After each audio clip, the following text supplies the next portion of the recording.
For decades, Iran and Israel were not always enemies. In fact, their early relationship was marked by a surprising degree of cooperation and mutual interest, especially during the mid-20th century. Both countries, feeling isolated in a turbulent region, found common ground in trade, intelligence sharing, and even military collaboration.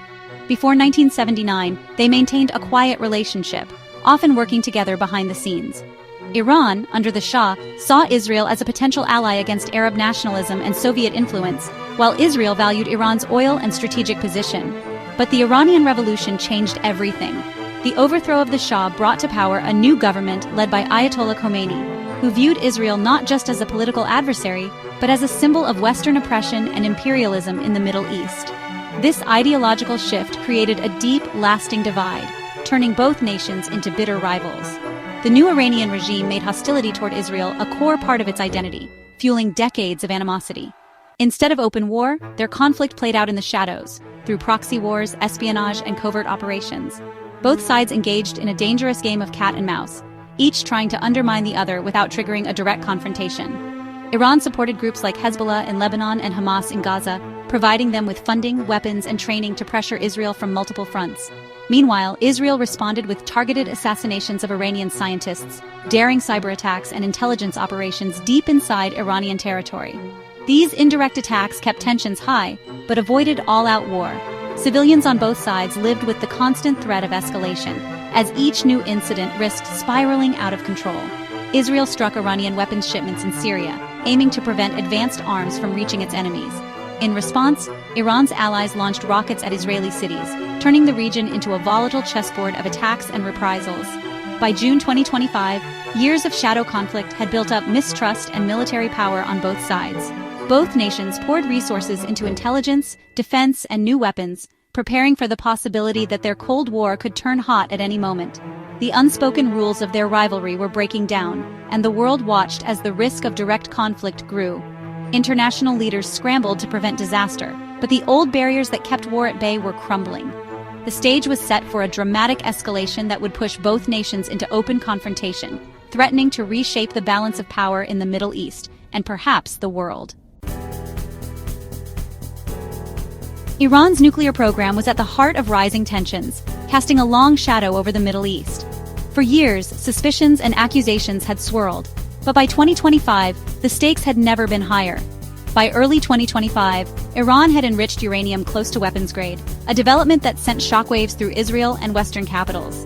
Intelligence agencies scrambled to verify the extent of Iran's progress, while the world watched anxiously. The U.S. launched a last-ditch diplomatic effort, hoping to avert disaster. Negotiators raced against the clock, setting a June 12 deadline for talks, but deep mistrust lingered on all sides. Israel, haunted by history and existential fears, doubted diplomacy would work. Many believed Iran was simply buying time, using negotiations as a smokescreen while its nuclear program advanced. As the deadline approached, Israeli leaders met in urgent secret sessions. Whispers of a preemptive strike grew louder, and military preparations quietly accelerated. The U.S. Embassy in Jerusalem restricted staff movement, a clear sign that American officials anticipated the possibility of imminent conflict. Tensions were palpable in diplomatic circles. President Trump and Prime Minister Netanyahu spoke privately, their conversation shrouded in secrecy. The world speculated about what was being planned behind closed doors, and whether the U.S. would support Israeli action. When talks collapsed, Israel saw its last window to act before Iran's nuclear program became untouchable.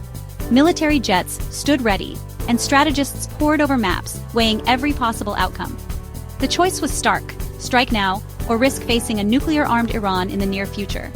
The pressure was immense, and the world held its breath. This conviction, shared by many in Israel's leadership, pushed the entire region to the brink of war. Old alliances were tested, and new fault lines emerged.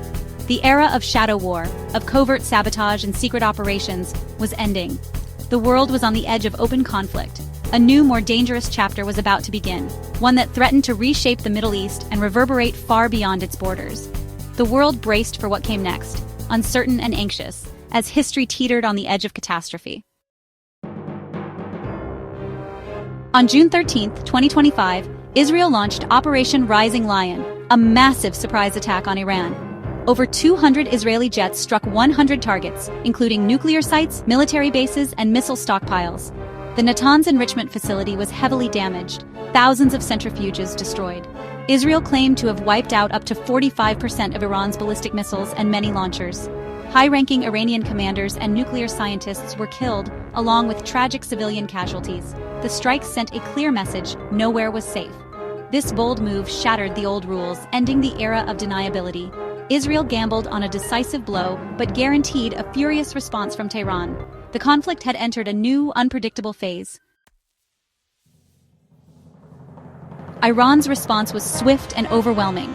Within hours, Supreme Leader Khamenei vowed crushing retaliation, launching Operation True Promise 3. Hundreds of missiles and drones targeted Israeli cities: Jerusalem, Tel Aviv, Haifa, bringing war to civilians. Iran's attacks continued for days, testing Israel's air defenses to the limit. Iran's regional allies, Hezbollah, Hamas, Iraqi militias, and the Houthis, joined in, opening multiple fronts. The multi-front assault aimed to overwhelm Israel and demonstrate Iran's reach. Despite heavy losses, Iran proved it could strike back hard. The region was now locked in a deadly cycle of escalation. The days after the initial strikes saw rapid, brutal escalation. Iran executed an alleged Israeli spy, signaling internal resolve. Israel expanded its campaign, hitting gas depots, oil facilities, and even Iran's state TV headquarters. Israeli raids targeted Tehran's security agencies, while Iran's missile strikes grew more precise and deadly. Iran imposed a near-total internet blackout, trying to control information as chaos spread. By June 19th, Israeli airstrikes hit Tehran itself, plunging the city into fear. Iran called for an emergency UN Security Council meeting, desperate to halt the violence. The world watched, fearing the conflict was spinning out of control. The world reacted with alarm as Iran and Israel exchanged devastating blows, sending shockwaves through capitals across the globe. News outlets buzzed with urgent updates, and ordinary people everywhere watched anxiously, fearing what might come next. President Trump threatened Iran with military intervention, ordering the USS Nimitz and its strike group to the region as a show of force. The deployment was meant to deter further escalation, but it also raised the stakes dramatically. Yet most Americans opposed another Middle East war, with protests erupting in major cities and heated debates dividing the public. This deepened the split in U.S. policy, as leaders weighed military action against the will of the people. Iran's leaders warned that U.S. involvement would trigger all-out war, vowing to defend their nation and retaliate against any foreign intervention. Their rhetoric grew sharper, fueling fears of a broader conflict. The G7 supported Israel's right to defend itself but urged restraint, calling for all sides to avoid actions that could spiral out of control. Behind closed doors, leaders debated how to prevent a regional catastrophe. Germany's chancellor controversially called Israel's actions the dirty work for all of us, sparking debate across Europe about responsibility and the cost of inaction. Russia and China condemned Israel's attack and offered to mediate a ceasefire, positioning themselves as voices of diplomacy amid the chaos. Their proposals, however, were met with skepticism by Western powers. Turkey and Pakistan condemned Israel, with Turkey calling Iran's retaliation legitimate and warning of dire consequences if the conflict spread further. The UN Secretary-General pleaded for an immediate ceasefire, urging all parties to step back from the brink and prioritize dialogue over violence. Fears of a wider war grew as regional allies began mobilizing, and threats between the US and Iran escalated. The possibility of a multi-front conflict loomed, with neighboring countries bracing for impact. Every move was scrutinized for signs of global escalation. Analysts and diplomats worked around the clock, searching for any opportunity to de-escalate the crisis. The world stood on the edge, hoping for de-escalation, as families and communities everywhere prayed for peace and stability. The risk of a third world war felt real, with headlines warning of catastrophe and the future hanging in the balance. Despite the chaos, the Iran-Israel war did not become a global conflict. The fighting stayed mostly in the air. No ground invasions, no direct clashes between superpowers. Intense diplomatic pressure from the UN, G7, Russia, China, and Turkey pushed for a ceasefire. The emergency UN meeting gave both sides a diplomatic exit.